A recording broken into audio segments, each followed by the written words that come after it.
L'invité café. Notre invité café, il est 7h15 sur Guyane la première. Le bilan de son déplacement en Guyane. Nous recevons aujourd'hui le président de la Fédération française d'athlétisme, monsieur André Giraud. Bonjour André Giraud. Bonjour. Avant d'aborder votre venue en Guyane, un mot sur les mondiaux d'athlétisme en salle qui se déroulent du 13 au 15 mars en Chine, à Nankin. C'est à 500 km environ de Wuhan, l'épicentre des inquiétudes mondiales en ce moment autour du coronavirus. Difficile d'imaginer autrement que cela vous inquiète. Oui, bien sûr. Depuis que nous avons découvert ce problème sanitaire, nous avons dans un premier temps interpellé la Fédération internationale, savoir comment vont être organisés ces championnats. Il est évident que dans le contexte actuel, nous souhaiterions bien entendu qu'il y ait une annulation, ce qui permettrait justement de repartir et de préparer la saison d'été. En tout état de cause, nous serons amenés dans les prochains jours à prendre des décisions en fonction bien entendu des décisions internationales. Il y a énormément de meetings, en général l'athlétisme est très présent maintenant en Chine, en Asie aussi de manière générale. Ça peut être très préoccupant pour la saison là, Oui, bien sûr. D'abord, la saison hivernale est très courte. Nous avons dimanche prochain le meeting de Paris à Bercy qui va préparer justement, les athlètes viennent pour réaliser des minima. Et c'est vrai que dans moins d'un mois et demi maintenant, on a un rendez-vous mondial. Alors on sait très bien qu'en année olympique, les athlètes souvent font l'impasse sur les opérations hivernales. Mais là, on sait que par exemple, Renaud Lavillenie avait envisagé de défendre son titre.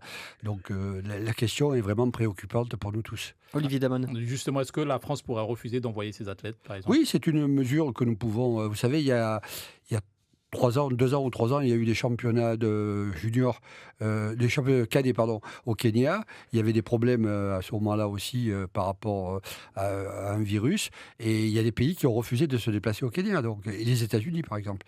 Donc, je pense qu'il faut vraiment qu'une décision soit prise au niveau international maintenant par notre fédération.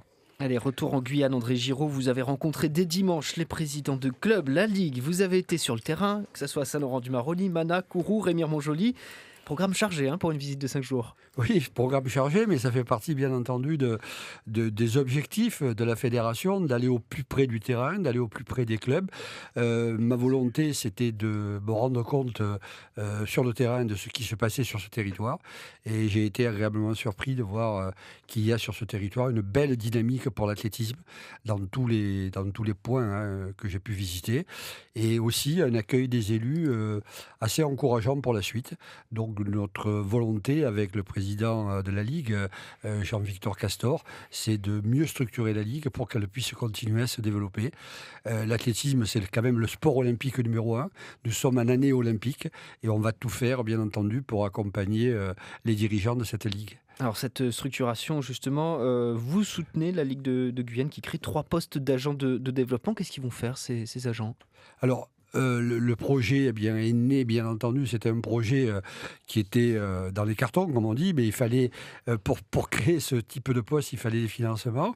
Nous avons obtenu un certain nombre de garanties, en particulier de la part du président de la collectivité territoriale hier, et puis du préfet pour avoir des appuis sur le plan emploi-sport au niveau national.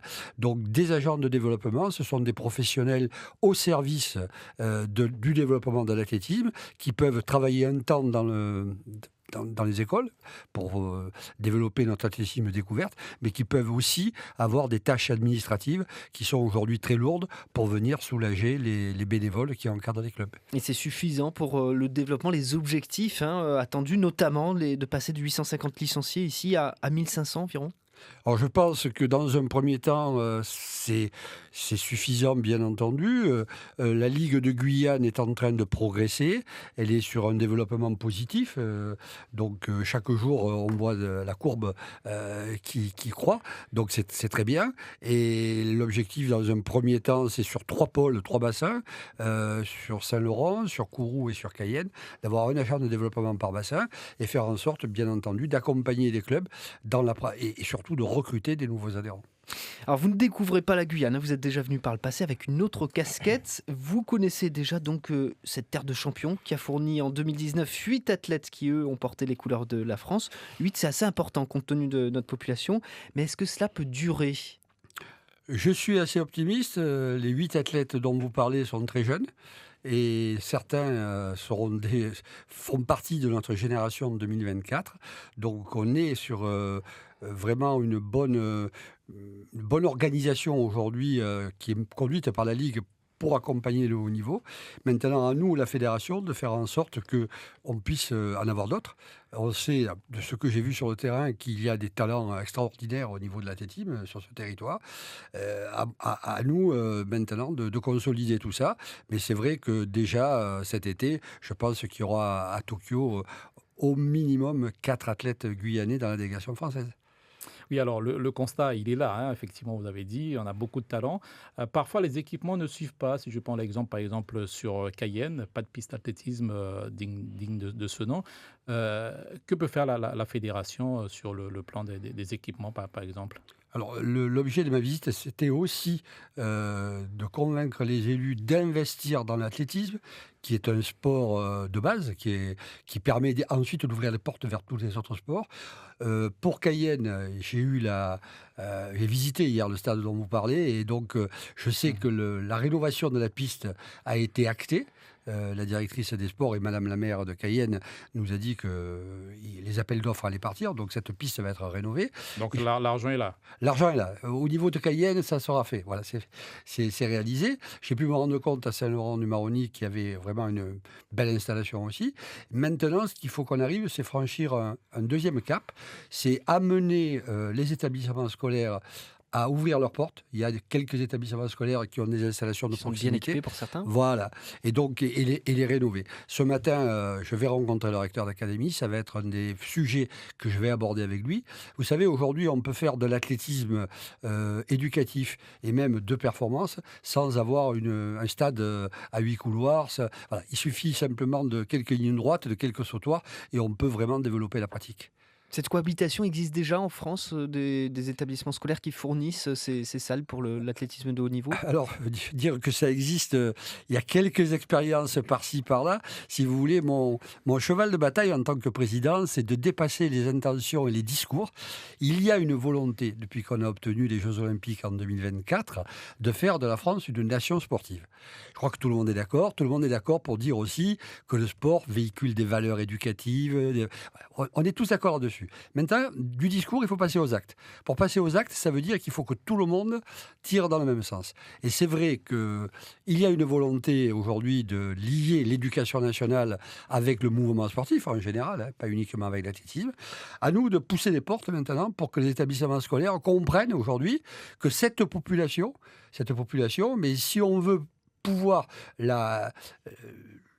l'éduquer au niveau du sport, il faut que les infrastructures des lycées, des collèges puissent s'ouvrir au monde extérieur.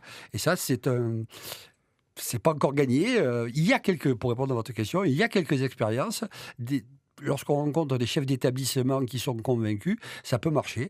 Il faut que maintenant les décideurs d'éducation nationale donnent un petit coup de pouce en plus. Alors, je reviens encore sur le financement des équipements. Il n'existe pas de fonds tels que le football ou avec le FAFA, par exemple, où les fonds donc, du monde professionnel redescendent vers le monde amateur, entre l'athlétisme et les clubs et les ligues, par exemple, pour financer des équipements. Vous avez parlé de convaincre les élus. Bien sûr. Oui, ouais. Tout à fait. Vous savez, l'athlétisme est un sport amateur. Même si nous commençons à le professionnaliser, nous n'avons pas les revenus du football, du tennis ou du basket. Donc, on ne peut pas aujourd'hui, nous dans notre budget, avoir des lignes budgétaires pour financer des équipements sportifs. Donc, notre travail, nous, c'est plutôt d'accompagner et de convaincre les élus pour que ces installations de proximité qui sont parfois d'un moindre coût, puissent être réalisées et qu'enfin, on puisse pratiquer l'athlétisme sur tout le territoire. Une dernière question, André Giraud, à quand un meeting international en Guyane? Est-ce que c'est possible? Oui, c'est possible. Nous en avons discuté hier avec la collectivité territoriale. Le magnifique stade de Ribéry-Montjoly est prêt pour accueillir ces manifestations. Dans le projet quadriennal que nous nous proposons de mettre en place avec la collectivité, il y a bien entendu la création d'un meeting international et pourquoi pas même d'amener l'équipe de France en stage, l'équipe de France 2024, régulièrement ici l'hiver. Vous savez que nos athlètes ont besoin de chaleur et vous avez des installations remarquables avec une magnifique salle de musculation. Un petit mot pour notre championne d'Europe de 98, championne d'Europe, Katia Bint, qui a eu un souci de santé dernièrement. Oui, ça a été vraiment une tuile, comme on dit, par rapport à elle d'abord, puis par rapport à tout l'athlétisme. Ici, elle réalise un travail extraordinaire. Nous lui avons apporté tout le soutien fédéral. Tout a été mis en œuvre. Et notre volonté avec le directeur des sports du ministère, c'est qu'elle puisse reprendre son activité. Je sais qu'elle a un moral d'acier, il faut le dire. Hein. Elle a envie de revenir rapidement, elle est en rééducation. Mais nous allons tout faire, bien entendu, que ce soit au niveau du ministère ou au niveau de la fédération, pour l'accompagner. Merci André Giraud. Merci à vous. L'invité café. Suivez l'info sur Guyana Première, télé, radio et internet.